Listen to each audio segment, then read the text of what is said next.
నిజ నిర్ధారణకు అంతిమ నిర్ణయం డిఎన్ఏ టెస్ట్. ఉన్నది ఉన్నట్లుగా వాస్తవాలను శోధించి వివరించే మన డిఎన్ఏ టీవీ, మన రాష్ట్రం, మన ఛానల్. 20 ఇళ్ళుంటే 5 ఏళ్ల నుంచి 10 ఏళ్లలో టూలెట్ కోట్లు ఉన్నాయి. టూలెట్ కోట్లు అంటే లెక్కేస్తే 1,00,000 టూలెట్ కోట్లు ఉన్నాయి, 1,00,000 పైన ఉన్నాయి. గతంలో ఎప్పుడూ కూడా నా జీవితంలో నేను విజయవాడలో 1976 నుంచి విజయవాడలో నివాసం ఉంటా ఉన్నాను. 1976 సంవత్సరం అంటే 45 సంవత్సరాలు ఉన్నాను. టూలెట్ కోట్ ఎప్పుడు విజయవాడ నగరం చూడాలి, ఎప్పుడు డిమాండ్గానే ఉండేది. నెల ఖాళీ చేస్తున్నారనగా ముందే అడ్వాన్స్ ఇచ్చి బుక్ చేసుకున్నాను.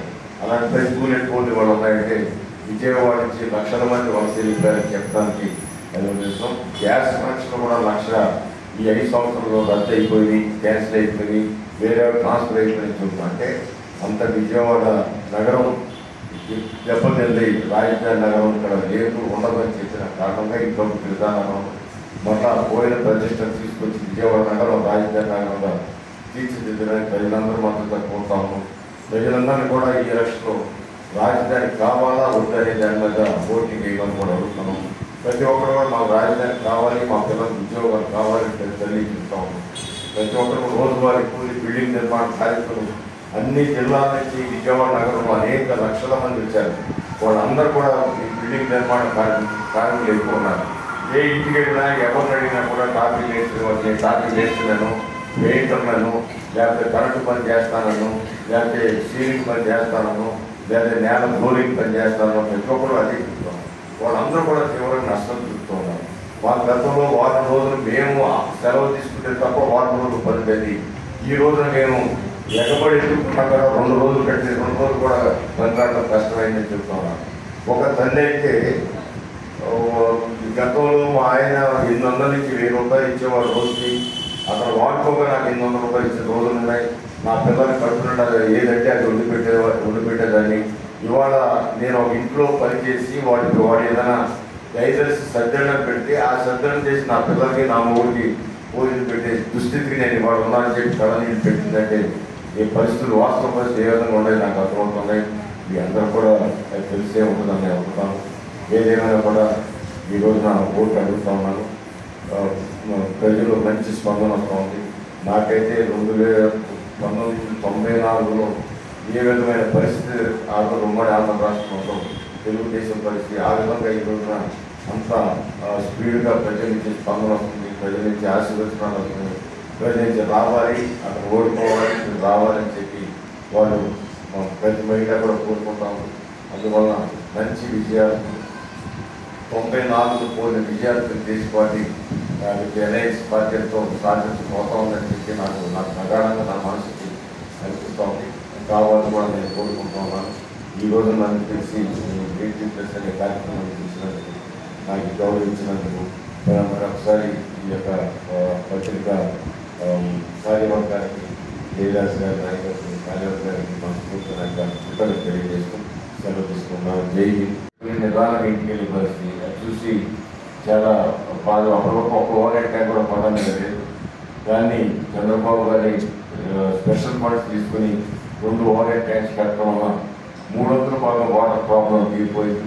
తర్వాత ఇప్పటికి మళ్ళా నీరు అందరి పరిస్థితి కూడా వచ్చింది. కృష్ణానదిలో నీళ్ళు లేకపోవడం, పట్టిసీమ నీళ్లు వాడుకోలేకపోవడం, పట్టిసీమ వాడితే చంద్రబాబు గారు కనపడతారు జనాలు అని చెప్పి పట్టిసీమ వాడకపోవడం వల్ల ఇవాళ నీళ్ళు లేక ఇబ్బంది పడుతున్నారు.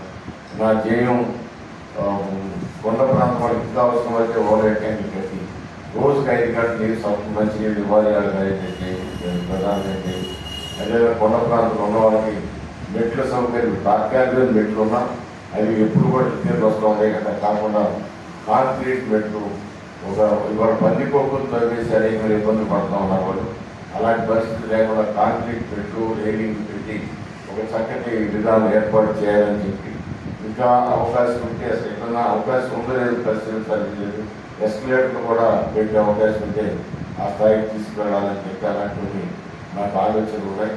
ఆ విధంగా కొండ ప్రాంతం, అదేవిధంగా వర్షం వస్తే కొన్ని మునిగిపోతే 8% ఆ రోజు మేము స్టార్ట్ ట్రైన్లు సెంట్రల్ గవర్నమెంట్ వెంకయ్యనాయుడు గారికి సహకారంతో 500 కోట్లతో తీసుకోవడం జరిగింది. 13 స్పీడ్గా జరిగే 200 కోట్లు ఖర్చు పెట్టి 300 కోట్లు ఖర్చు పెట్టాల్సింది. ఈలోపు గవర్నమెంట్ మారింది. ఆ గవర్నమెంట్కి వర్కుల మీద ఇంట్రెస్ట్ లేకనో లేకపోతే కాంట్రాక్ట్ ఎల్ఎన్టీ కంపెనీ ఎవరైతే కాంట్రాక్టర్ ఉన్నారో అతను బిల్లులు పే చేయకపోవడం, అతను కట్ చేసుకుని ఆ కాంట్రాక్ట్ వెళ్ళిపోవడం, అది ఎక్కడెక్కడ మిగిలిపోవడం, ఇవాళ పడిన వర్షం పడినట్టు రోడ్ల మీద రావడం చాలా ఇబ్బందిగా ఉంది. ఈ 5 సంవత్సరాలు కూడా దాని మీద ఎలాంటి శ్రద్ధ ఈ ప్రభుత్వం చూపించలేదు. దాన్ని శాశ్వత మళ్ళా ఆ వర్కులు కంటిన్యూ చేసి శాశ్వత పరిష్కారం ఆ డ్రైన్ స్టార్ వాటర్ డ్రైన్కి కల్పించాలని. అదేవిధంగా అండర్ గ్రౌండ్ డ్రైనేజ్ అయితే మా ఏరియాలో ఎవరైనా ఉండవడానికి అతను చూస్తూ ఉంటారు. అసలు మెయింటెనెన్స్ లేక రోడ్ల మీద టాయిలెట్లో వెళ్ళింది రోడ్డు మీదకి ఆ పైపు ద్వారా వస్తుంది తప్ప ఎక్కడ బయటకి వెళ్ళట్లేదు. చాలా చోట్ల పిల్లలు అక్కడే అట్టగా నడుస్తూ కాళ్ళని మొలం అంటుకుని జబ్బులు కూడా గురవుతున్న సందర్భాలు ఉన్నాయి. సో ఈ 3 ప్రధాన కార్యక్రమాలు తీసుకుని అదేవిధంగా కృష్ణలంక ప్రాంతానికి పట్టాల కార్యక్రమం అవుతుంది.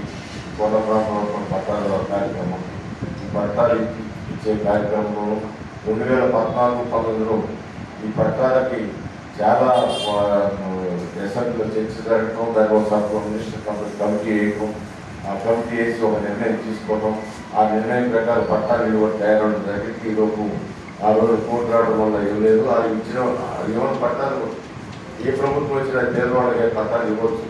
దస్తాదాస్తాలు పట్టాలు ఉన్నాయి, ఆ పట్టాలు మాత్రం అట్టగా పట్టాలు పెట్టారు, అది ఇవ్వలేదు.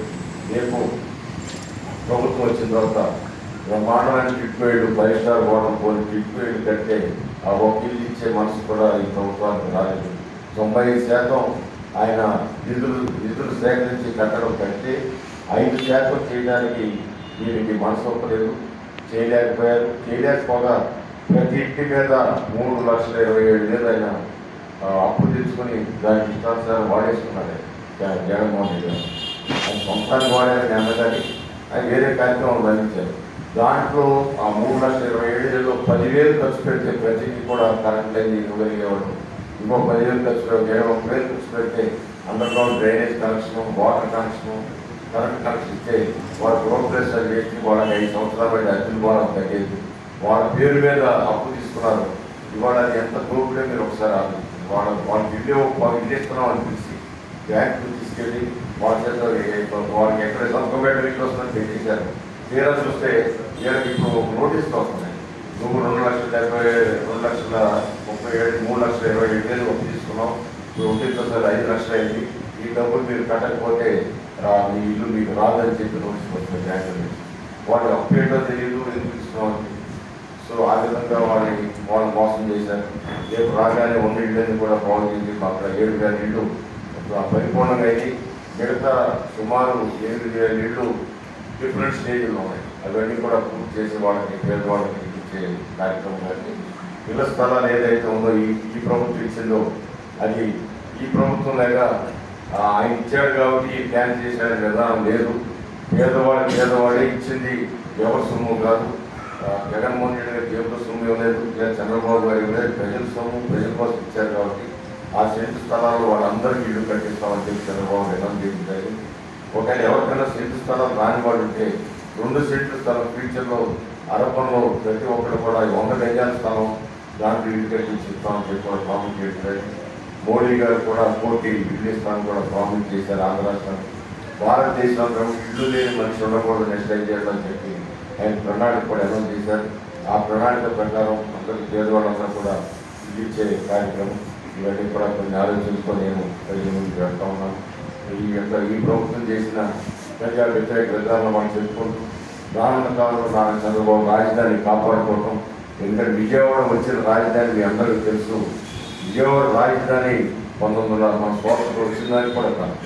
విజయవాడ రాజకీయ చైతన్యం కలిగిన నగరం విజయవాడ అనేవాడు. విజయవాడ దేనికి ప్రసిద్ధి అంటే రాజకీయ చైతన్యానికి ప్రసిద్ధి అనేవాడు. పత్రికా సంస్థ కూడా మీ అందరికీ తెలుసు. హైదరాబాద్లో కూడా అనేక పత్రికా సంస్థలు విజయవాడలో ఉన్నాయి. మద్రాసు తర్వాత విజయవాడ, విజయవాడ తర్వాత మద్రాసు నాకు తెలియదు కానీ బట్ అంత పెద్ద సంస్థలన్నీ ఇక్కడ ప్రభావిస్ అని, పత్రికాఫీస్ అని, జర్నలిజం పుట్టిందే ఇక్కడ అన్నట్టుగా మనకి స్వాతంత్రానికి ముందే ఇక్కడ పత్రికలు ఉన్నాయి. విశాఖపట్నంలో పత్రికలు లేవు, హైదరాబాద్లో అసలే లేవు. మద్రాసులో కొన్ని ఉండొచ్చు కానీ అంటే మద్రాసులో పోటీగా ఉండేవని చెప్పేవారు. మరి అన్ని రంగాల్లో విజయవాడ ముందుంది.